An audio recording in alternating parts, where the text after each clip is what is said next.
నిన్నటి నుంచి YCP social మీడియాలో, సాక్షి మీడియాలో, ఈరోజు టీవీ 9లో ఒక వార్తను పదే పదే చూపిస్తూ విషప్రచారం మొదలుపెట్టింది వైసీపీ. అదే శవ రాజకీయాలు. వీళ్ళకు ఐ థింక్ వైసీపీ వాళ్లకు వెన్నతో పెట్టిన విద్య అనుకుంటా. నాటి స్వర్గీయ రాజశేఖర రెడ్డి గారి మరణం దగ్గర నుంచి మొన్నటి వివేకానంద రెడ్డి గారు, ఈరోజు ఈ ఇన్సిడెంట్ తీసుకుంటే ఇట్లా మధ్యలో చాలా ఉన్నవి. శవ రాజకీయాలకి పెట్టింది పేరుగా తయారైపోయింది వైసీపీ. ఏంటి వీళ్ళు సిగ్గు లేకుండా సాక్షి మెయిన్ పేపర్లో రాస్తారా, ఓ చెల్లెమ్మను చంపేశారు, ఇది కథనం. ఏంటిది? పాపం శ్రీమతి గీతాంజలిని ఒక మహిళ, 32 సంవత్సరాల మహిళ ట్రైన్ యాక్సిడెంట్లో 7వ తేదీ తను చనిపోయింది. చనిపోతే మరి ఆ రోజు ఎవరికి గుర్తు రాలేదు. నిన్న 11వ తేదీ గుర్తొచ్చి మొదలుపెట్టారు. ఏంటంటే ఈవిడని టీడీపీ జనసేన వాళ్ళు ట్రోల్ చేయడం వల్ల సోషల్ మీడియాలో చనిపోయారంట. దానికి సంబంధించి ఎవరో 2-3 ఒక నీచమైన కమెంట్లు పెడితే దాని సాక్షి మెయిన్ పేపర్లో సిగ్గు లేకుండా ఏ కమెంట్స్ మెయిన్ అంటే ప్రధాన మీడియాలో రాయొచ్చో రాయకూడదు అనేది నిస్సిగ్గుగా దాన్ని పబ్లిష్ చేసి శవ రాజకీయాలు చేస్తూ జనాలు రెచ్చగొట్టాలని చూస్తున్నారు. అసలు ఏంటి కథనం అంటే, ఈవిడ శ్రీమతి గీతాంజలి వైసీపీ సింపథైజర్, సానుభూతిపరురాలు. ఆవిడకు కొన్ని స్కీమ్స్ రావడం జరిగింది. ఏది? అమ్మఒడిని, లేకపోతే ఇంటి పట్టా, ఏవో కొన్ని వస్తే ఆవిడ గతంలో ఎక్కడో ఒకసారి బాగా మాట్లాడుతుంటే వైసీపీ వాళ్ళు ఏం చేశారు, తీసుకొచ్చి ఆవిడ్ని స్కీమ్స్ మాకు ఇస్తున్నారు అని ఒక ఓవర్ పబ్లిసిటీ ఆవిడ ద్వారా చెప్పించి సోషల్ మీడియాలో వదలటం జరిగింది. ఏంటంటే ఆవిడ వీడియోలు కూడా చూడొచ్చు మీరు. వీళ్ళు ఇచ్చిందే జగన్మోహన్ రెడ్డి గారు వైసీపీ 4 సార్లు అమ్మఒడి ఇస్తే ఆమె నాకు 5 సార్లు అమ్మఒడి ఇచ్చారని చెప్తుంది.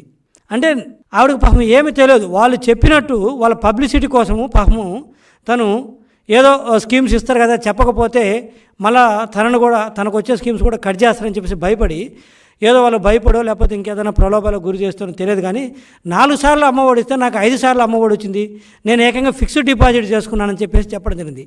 ఆ నేపథ్యంలో కొంతమంది టీడీపీ వాళ్ళు, జనసేన వాళ్ళు, అమ్మ ఇచ్చింది 5 సార్లు అయితే నీకు 4 సార్లు ఇచ్చింది 4 సార్లు అయితే 5 సార్లు ఎట్లా వస్తుంది? ఎంత మరి ఇంతగా వైసీపీ వాళ్ళ కోసం నువ్వు ఇంత దిగజారి చెప్పాలి, అబద్ధాలు చెప్పాలని చెప్పేసి కొన్ని కమెంట్ చేయడం జరిగింది. కొంత ఉంటారు, మనకు అందరికీ తెలిసిందే, ఒకళ్ళిద్దరు ఉంటారు. అయితే అదేదో కమెంట్ చేస్తే కనీసము ఏదైతే చెడ్డ కమెంట్స్ ఏదైతే ఉన్నాయో అసలు కనీసం తనకు చేరి ఉంటుందా లేదన్నది కూడా డౌటే. అయితే ఏమంటారంటే ఈ కమెంట్ల వలన తను సూసైడ్ చేసుకొని చనిపోయిందంట, ట్రైన్ కింద పడి ఆత్మహత్య చేసుకొని చనిపోయిందంట. సరే వద్దాం, తను చనిపోయింది 7వ తేదీన. 7వ తేదీన ఉదయం 7 గంటలకి ఎఫ్ఐఆర్ ప్రకారం వీళ్ళు రాసిన ఎఫ్ఐఆర్ కాపీది. 7వ తేదీన ఉదయం 7 గంటలకు చనిపోయిందని ఎఫ్ఐఆర్లో రాశారు రైల్వే స్టేషన్లో. ఏమని రాశారు ఎఫ్ఐఆర్లో? యాక్సిడెంట్ అని చనిపోయారు. పెట్టిన సెక్షన్ ఏంటి ఎఫ్ఐఆర్లో? Section 174 CrPC. సెక్షన్ 174 సిఆర్పిసి అంటే ఏంటో తెలుసా? అన్యాచురల్ డెత్, చనిపోవడానికి గల కారణాలు తెలియదని, అంటే అది ఆత్మహత్య, హత్య ఏంటో తెలియదని రాయడం జరిగింది. అన్నిటికంటే విచిత్రం ఏంటంటే ఈ ఎఫ్ఐఆర్ బుక్ చేసింది నిన్న 11వ తేదీన. 7వ తేదీ తను చనిపోతే, 7వ తేదీన తను చనిపోతే నిన్న 11వ తేదీన ఎఫ్ఐఆర్ బుక్ చేయడం జరిగింది. ఏమని? 174 సిఆర్పిసి కింద. అంటే ఎలా చనిపోయిందో తెలియదు, కారణాలు తెలియాలి, కనీసం చనిపోయిన వ్యక్తి కూడా కరెక్ట్గా ప్రాపర్గా తెలియదని దాని అర్థము 174 సిఆర్పిసి అంటే. రెండోది కింద రాయడం జరిగింది క్లియర్గా, ఎవరైనా అక్యూజ్డ్స్ ఉన్నారా అంటే నో అక్యూజ్డ్స్ అని రాశారు. జనరల్గా ఇదే ఎందుకు చెప్తున్నంటే, ఇది పెట్టింది ఎవరో తమిళనాడు ప్రభుత్వమో తెలంగాణ ప్రభుత్వమే కాదు కదా, ఆంధ్రప్రదేశ్ ప్రభుత్వమే కదా, వైసీపీ ప్రభుత్వమే కదా. ఇదే వైసీపీ వాళ్ళు సాక్షి టీవీలో, సోషల్ మీడియాలోనేమో టీడీపీ వాళ్ళు, జనసేన వాళ్ళు ట్రోల్ చేస్తే చనిపోయిందని చెప్పేసి ఒక పక్క సాక్షి పేపర్లో రాస్తారు, వాళ్ళ సోషల్ మీడియాలో రాస్తారు. సిగ్గు లేకుండా సజ్జల రామకృష్ణారెడ్డి గారు వాళ్ళ కొడుకు ఇవన్నీ సోషల్ మీడియాలో రాపిస్తారు. ఒక పక్క అదే వైసీపీ ప్రభుత్వము ఎఫ్ఐఆర్ మాత్రము చనిపోవడానికి కారణాలు తెలియదు, అక్యూజ్డ్ ఎవరో తెలియదు, అసలు అక్యూజ్డ్స్ లేరు దీని వెనక, అంటే ఈవిడ చనిపోవడానికి కారణాలు తెలియదు, ఈవిడ చనిపోవడానికి దీని వెనక ఎవరున్నారో కూడా తెలియదని రాశారు. జనరల్గా వీళ్ళ వైసీపీ సోషల్ మీడియాల కథనాల ప్రకారం కానీ, లేకపోతే సాక్షి పేపరు కథనాల ప్రకారం కానీ సెక్షన్ 306 ఐపీసీ పెట్టాలి. సెక్షన్ 306 ఐపీసీ అంటే అబెట్మెంట్, అంటే చావటానికి ప్రేరేపించటం. ఒక వ్యక్తో లేకపోతే ఒక వ్యవస్థ ఒక వ్యక్తిని ప్రేరేపిస్తే లేకపోతే ఇదిగో వాళ్ళు చెప్పినట్టు ఇలా దూషిస్తే భయపడో లేకపోతే ఆ ప్రేరేపణలో గురయ్యో చనిపోతే ఆత్మహత్య చేసుకుంటే అప్పుడు 306 పెట్టాలి. మరి ఒక పక్క సాక్షి పేపర్లోనేమో ఇదే ప్రభుత్వందే కదా, ఇది వైసీపీ కదా అధికారంలో ఉండేది, వాళ్ళ పత్రికే కదా ఇది, శ్రీమతి భారతి గారు నడిపే పత్రికే కదా ఇది, జగన్మోహన్ రెడ్డి గారు శ్రీమతే కదా ఆవిడ, వైసీపీ సోషల్ మీడియా వాళ్ళదే కదా. మరి ఒక పక్క ఇలా నడుపుతూ ఎవరో ప్రేరేపిస్తే చనిపోయినారు, లేకపోతే టీడీపీ జనసేన తిట్టడం వల్ల చనిపోయిందని ఇక్కడ రాసినప్పుడు మరి అదే వైసీపీ గవర్నమెంట్లో సెక్షన్ 306 కాకుండా 174 సిఆర్పిసి ఎందుకు పెట్టారండి? ఎవరిని ఏరిపప్పలు చేద్దామని మీరు జనాల్ని? మరి ఇదే వైసీపీ వాళ్ళు పోయి ఆవిడ టీడీపీ వాళ్ళు జనసేన వాళ్ళు తిడితే చనిపోయింది, సెక్షన్ 174 కాదు పెట్టాల్సింది, 306 అని ఎందుకు పెట్టించలేదు మీరు కేసు? ఎప్పుడు చనిపోయింది? 7వ తేదీ చనిపోయిందా? మీ పార్టీ కార్యకర్త, మీ పార్టీ సానుభూతురాలు 7వ తేదీ చనిపోతే హాస్పిటల్లో 7వ తేదీ అడ్మిట్ చేస్తే హాస్పిటల్లో చనిపోతే మీకు 11వ తేదీ దాకా తెలియదా? నిన్న ఎఫ్ఐఆర్ బుక్ అయిన తర్వాత మీకు గుర్తొస్తుందా?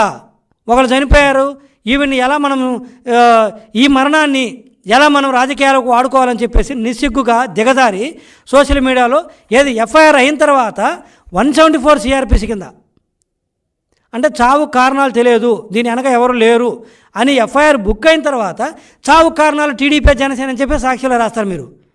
అసలు మీరు మనుషులేనా? అసలు మీరు ఒక వ్యక్తి చనిపోతే మన రాష్ట్రంలో ఒక మహిళ పాపం పిల్లలున్న తల్లి చనిపోతే ఆదుకోవాల్సింది పోయి ఎవరో ప్రేరేపించారు దానివల్ల చనిపోయిందని చెప్పేసి నిస్సిగ్గుగా ఈరోజు ఆ కుటుంబాన్ని రోడ్డున పడేస్తారా?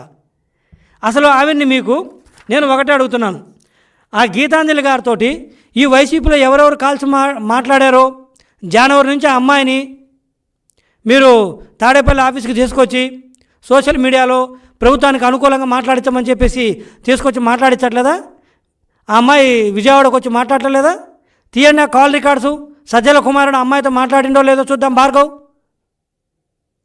మీరిట్లా మీ సోషల్ మీడియాలో ఈ వైసీపీకి పిచ్చి పరాకాష్ట చేరింది, పబ్లిసిటీ పిచ్చి పరాకాష్ట చేరి ఇదిగో ఇలాంటి పనులు చేస్తుంది. మొన్న ఒక అతని చేత కూడా చెప్పిస్తారు, మనందరికి గుర్తుంది. అతనికి 3 కూతుర్లు ఉన్నారంట, ఒక కూతురు సివిల్స్ అంట, వాలంటీర్గా పనిచేస్తుందంట, ఇంకో కూతురు ఏదో చదివిందంట, ఎంబీఏ చదివిందంట, ఇంకొక వాలంటీర్ చేస్తుందంట, ఇంకొక అమ్మాయి గ్రాడ్యుయేషన్ అంట. కడుపుకు అన్నం తిన్నాడు, వాడికన్నా అన్నం ఉండాలి, అన్నం తిన్నాడు వాడు, ఏం తిన్నాడు వాడు, మనిషి వాడు ఆ వయసున్న అతనికి. ఐఎమ్ వెరీ సారీ లాంగ్వేజ్ వాడుతున్నందుకు. అంటే వాళ్ళు చెప్పమంటే తినమంటే ఏ గడ్డ అయింది అంటారా? ఆ వయసున్న వ్యక్తి ఏంటి, తనకు 3 కూతుర్లు ఉంటే సివిల్స్ అంటే ఏంటి, ఓ ఐఏఎస్ ఐపీఎస్ ఐఆర్ఎస్ దాదాపు 1-2 లక్షల రూపాయలు జీతభత్యాలు వాళ్ళ అలవెన్స్లు ఉంటాయి స్టార్టింగే. అలాంటి అమ్మాయి అంటే జగన్మోహన్ రెడ్డి గారి కోసం 5,000 రూపాయలకు వాలంటీర్గా చేస్తుందంట. ఇంకొక ఆమె ఏదో ఎంబీఏ చదివి 5,000 ఉందంట, ఇంకొకరు డిగ్రీ చదివి 5,000 చేస్తుందంట. అంటే ఎందుకు చెప్తున్నంటే వైసీపీ పిచ్చి పరాకాష్ఠకు చేరింది, పబ్లిసిటీ పిచ్చి పరాకాష్ఠకు చేరిందంటానికి అది ఒక ఎగ్జాంపుల్, చిన్న ఎగ్జాంపులే. అలాంటిదే ఇది. 4 సార్లు అమ్మఒడి ఇచ్చి 5 సార్లు ఇచ్చానని చెప్పేసి దాంతో ఫిక్స్డ్ డిపాజిట్లు చేసుకున్నారంట, రెంట్లు కట్టారంట, అమ్మా చేత చెప్పించి పాపం వాళ్ళని రోడ్డున పడేశారు. పడేసి చెప్పే కదా, పోలీసు వాళ్ళు ఏమో ఎఫ్ఐఆర్ 174 సిఆర్పిసి కానీ పెట్టాల్సింది ఏంటి? మీ సాక్షి ప్రకారము మీరు చెప్పిన దాని ప్రకారము 2 ప్రభుత్వమే కదా, మీరు 306 పెట్టాలి. మరి ఏంది డ్రామా ఇది? అంటే ఏదో అప్పటికప్పుడు ఎవరికో ఏదో ఒక ఆలోచన వచ్చింది మీ పార్టీలో ఒకడికి, దీన్ని మనం శవ రాజకీయాలు చేస్తే ఎలా ఉంటుంది? మీ అందరికి గుర్తుంటుంది 2019 మార్చి 15న వివేకానంద రెడ్డి గారు చనిపోతే ఫస్ట్ గుండెపోటు అని చెప్పారు, వాళ్ళు చంపేసి తర్వాత ఎటు చనిపోయిన వ్యక్తి చనిపోయాడు కదా, దీన్ని మనం శవ రాజకీయం చేద్దాము, టీడీపీ మీద వేద్దాము, మనం లబ్ధి తీసుకుందామని చెప్పేసి మళ్ళీ ఇది నారాసుర రక్త చరిత్ర అని చెప్పేసి సిగ్గు లేకుండా అదే సాక్షి పేపర్లో మార్చి 16, 2019 ఇట్నే ఇప్పుడు ఈ అమ్మాయి ఎలా కవరేజ్ చేశారో అలా రాశారు. తర్వాత ఏమైంది తెలుసు కదా, ఇప్పుడు వాళ్ళ వైఎస్ కుటుంబం మొత్తము జైల్లో ఉన్నారు. భాస్కర్ రెడ్డి గారు కావచ్చు, మిగతా వాళ్ళు కావచ్చు. అవినాష్ రెడ్డి గారి మీద ఎఫ్ఐఆర్ బుక్ అయింది, నాంపల్లి కోర్టుకు వారం తిరుగుతుండు. మీరు చంపింది, మీరు చంపకపోతే సిబిఐ వాళ్ళు ఎందుకు కేసులు పెడతారు మీ మీద? ఎందుకు జైల్లో పెడతారు? ఎందుకు కోర్టుల చుట్టూ తిరుగుతున్నారు మీరు?